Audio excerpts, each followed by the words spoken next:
सभी बहन भाइयों को नमस्कार। आज के हमारा जो विषय है वो ये है कि प्रयागराज भीड़ भाड़ व्यवस्था या अव्यवस्था, इस पे हम चर्चा करेंगे। सुनो भाइयों, ये जो महाकुंभ चल रहा है 144 सालों में आता है। सारे सनातनियों के मन में अगाध श्रद्धा उमड़ रही है, ये हम सब जानते हैं। तो क्या है कि प्रयागराज में आने वाली चारों तरफ की सड़कों पर एक दो दिन से कई कई किलोमीटर, कोई कह रहा है 14 किलोमीटर का किसी साइड में, किसी में 25 किलोमीटर का, किसी में 15 किलोमीटर का जाम लगा हुआ है। लोग गाड़ियों में कैद हैं, और गाड़ियों में कैद ऐसे हैं कि 24-24, 25-25, 30-30 घंटे से गाड़ियों में बैठे हैं, और जिनमें दम है वो 15-15, 20-20 किलोमीटर पहले उतर करके पैदल जा रहे हैं। तो क्या है कि भीड़ भाड़ की स्थिति है। इसके लिए उत्तरदायी कौन है?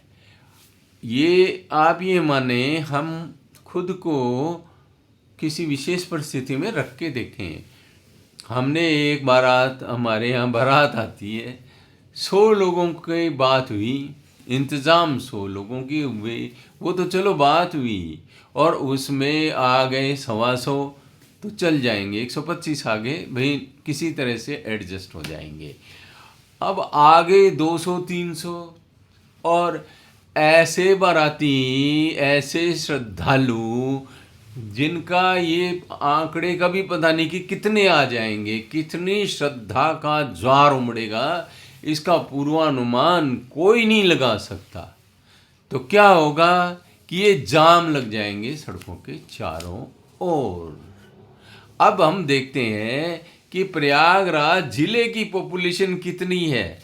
जिले की कुल जनसंख्या 59 लाख के आसपास है, ठीक है, और प्रयागराज शहर की जनसंख्या 15-1 लाख है, प्लस माइनस थोड़ा बहुत कम ज़्यादा, क्योंकि 2011 के बाद एग्जैक्ट आंकड़े नहीं हैं। तो क्या होगा कि वहाँ सड़कों पे जाम भी लगेंगे, शहर में भी जाम लग जाएंगे। जब आ जाएंगे इसके अंदर 1-1.5 करोड़ 2 करोड़ लोग, और वो भी जिसका कोई अनुमान संभव नहीं है, पता नहीं क्या श्रद्धा जोर मारे, तो फिर तो ये होगा ही ना। और फिर हमारी आदत ऐसी है कि इस भीड़ भाड़ के बारे में बहुत से सोशल मीडिया बता रहे हैं, यूट्यूबर्स बता रहे हैं, और इसके अलावा कई कई चैनल तो प्रोग्राम भी कर रहे हैं कि वहाँ ज़्यादा जाम की स्थितियाँ हो गई हैं, भीड़ ज़्यादा है। पर इसके बाद भी हम उसे अनसुना करते हैं। अब 12 तारीख को पूर्णिमा का स्नान है, तो हमें विशेष स्थान पे, विशेष दिन, और कई कई महाशयों को तो विशेष समय पे स्नान करना है, संगम नोज पे घुसना है, और वो बार बार प्रशासन कर रहा है जहाँ हो वहीं स्नान करो और अपने घर निकलो। और जो सड़कों पे जाम लगा हुआ है उसके लिए पुलिस ऑफिसर्स को ये कहते हुए सुना गया कि आगे मत जाइए, शहर में जाम है, घाटों पे जाम है, आप अपने अपने घर लौट जाइए। परंतु श्रद्धालु मानने के लिए तैयार नहीं है।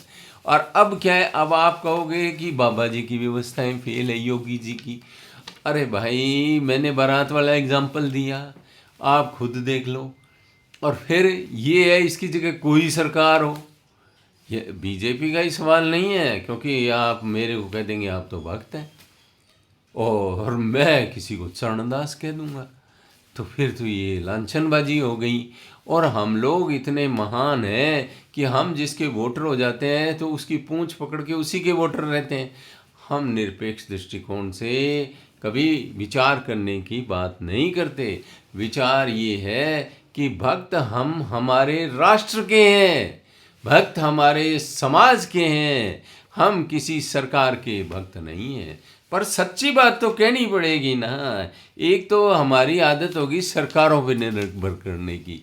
सरकारें जो है ना, वो हम तो मर्जी जो करेंगे, हम तो भीड़ बन के टूटेंगे। अब सरकार जो है ना, वो अपने पूरा जोर लगा ले, तो सरकार कितना जोर लगा लेगी बताओ मुझे। 15 लाख की आबादी वाले शहर के अंदर 1-2 करोड़ लोग आ जाएं, आप बताओ क्या होगा। उनके होटलों का, यहाँ तक कि स्कूलों को खोल दिया गया, सब कुछ किया गया, जो टॉयलेट बनाए गए उनकी क्या दुर्गति हो जाएगी। सारे संसाधन तो हमेशा लिमिटेड होते हैं ना, इस बात को समझने का प्रयास करो।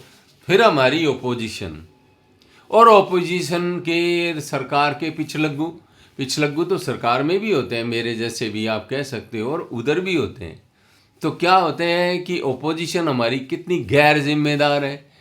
अब ये ओपोजिशन वाले ये ऐसे दिल जलों जैसी बातें करने लगते हैं, भगदड़ के आंकड़ों को लेके कंपैरिजन करते रहते हैं। और मूर्खों, भगदड़ में एक व्यक्ति की किसी के शासनकाल में मृत्यु हो और या 1000 की हो, तब भी ये निंदनीय ही है।